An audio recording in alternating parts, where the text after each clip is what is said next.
आपको लगता है कि आपका भाग्य साथ नहीं दे रहा है, आपके दिन खराब चल रहे हैं, आप दुखी हैं, परेशान हैं, तो ये प्रसंग जरूर सुनिए और वो लोग भी सुने जो सुखी हैं, खुश हैं, स्वस्थ हैं। हरे कृष्ण दोस्तों।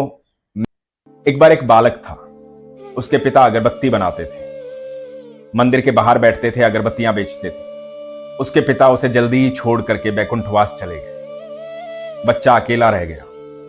बच्चे को ढोलकी बजानी आती थी, क्योंकि मंदिर के बाहर बचपन से बैठा था, पढ़ा लिखा था नहीं, तो मंदिर में ढोलकी बजाने लगा। वहां कीर्तन होता था, उसमें ढोलकी बजाता था।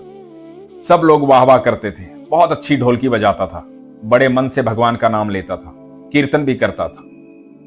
उस मंदिर का जो संचालक था, उस सेठ का एक दिन निधन हो गया, बैकुंठवास चले गए। तो मंदिर का संचालन उस सेठ के बेटे के हाथों में आया। बेटे ने आके एक नियम बना दिया। नियम ये कि मंदिर में जितने भी लोग काम करते हैं वो सब पढ़े लिखे होने चाहिए, कोई भी अंगूठा छाप नहीं होना चाहिए, कोई भी ऐसा व्यक्ति नहीं होना चाहिए जो पढ़ा लिखा नहीं है। ये बच्चा पढ़ा लिखा नहीं था, क्योंकि पढ़ने लिखने की उम्र में तो ये काम करने लगा था, और ऊपर से इसके पिता भी चले गए थे, तो इसको वहां से निकाल दिया गया। जब इसको वहां से निकाला तो इसने भगवान से बहुत शिकायत की। इसने भगवान से कहा कि प्रभु, इतने दिल से कीर्तन करता हूं, सब वाह वाह करते हैं, ढोलकी बजाता हूं, मेरे हाथ दुखने लग जाते हैं, पर मैं बीच में रुकता नहीं, क्योंकि मैं दिल से बजाता हूं। और आपने ये क्या किया? यदि मैं पढ़ा लिखा नहीं हूं तो इसमें मेरा कसूर क्या है? जैसा जीवन आपने दिया मैंने वैसा जीवन जी।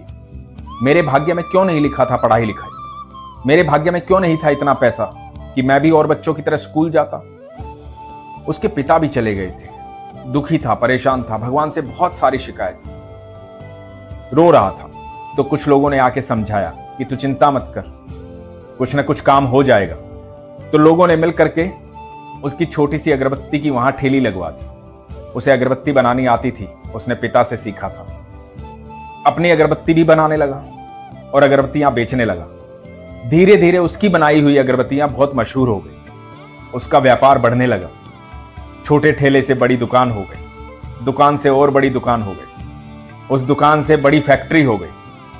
समय बीतने लगा और इस बच्चे के पास बहुत पैसा आया। ये बच्चा बड़ा व्यापारी बन गया, इसकी अगरबत्ती मशहूर हो गई, इसकी शादी हो गई। इधर मंदिर में संचालन किसी और के हाथों में आया।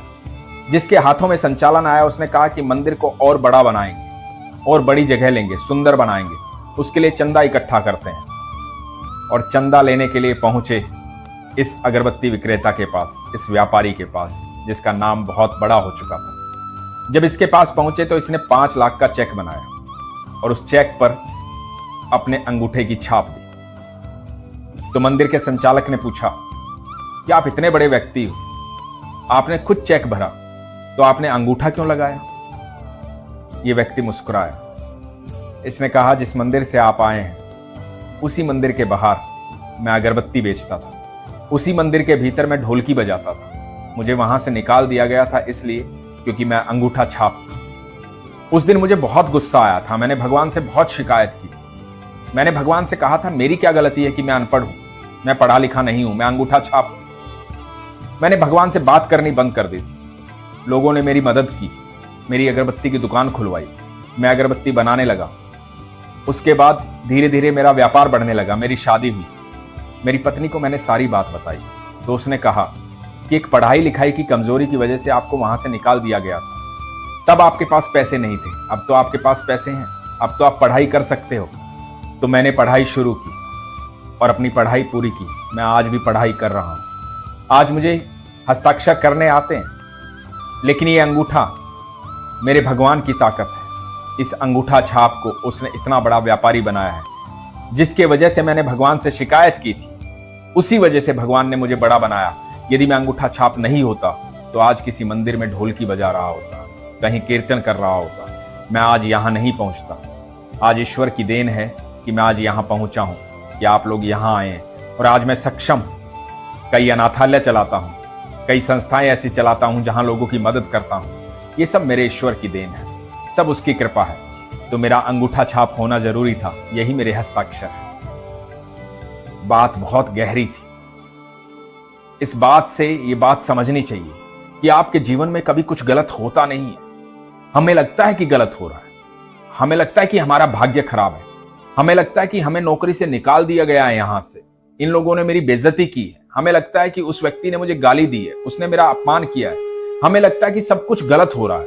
लेकिन यकीन मानना, जीवन में जो कुछ भी हो रहा है वो आपके अच्छे के लिए हो रहा है, आपकी बेहतरी के लिए हो रहा है। कभी भी ईश्वर पर शंका मत करना, ईश्वर आपके जीवन को बेहतर बनाना चाहते हैं। यदि आप हर दुख को सहर्ष स्वीकार करोगे, हर दुख में ये मानोगे कि ये मेरे ईश्वर की देन है, ये दुख भी उसने भेजा है, मैं इसका भी स्वागत करता हूं, तो यकीन मानना आपके जीवन में दुख आना बंद हो जाएगा। आप ईश्वर पर विश्वास रखिए, ईश्वर आपके जीवन में कभी गलत होने ही नहीं देंगे। हम में से बहुत लोग ऐसे हैं जो कभी बहुत पूजा पाठ करते थे, लेकिन कई सालों से पूजा पाठ छोड़ दिया, भगवान से विश्वास हट गया। क्यों विश्वास हट गया?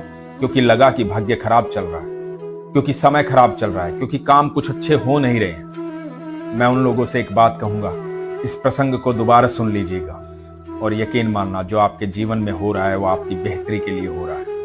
आपके जीवन में बहुत कुछ अच्छा होने वाला है, बहुत बड़ा होने वाला है। जब भी किसी चीज को तोड़ा जाता है तो उसका नवनिर्माण किया जाता है, तो आपके नवनिर्माण का समय आने वाला है। इसलिए हमेशा अपने विश्वास को मजबूत रखिए, अपना ख्याल रखिए। हरे कृष्ण।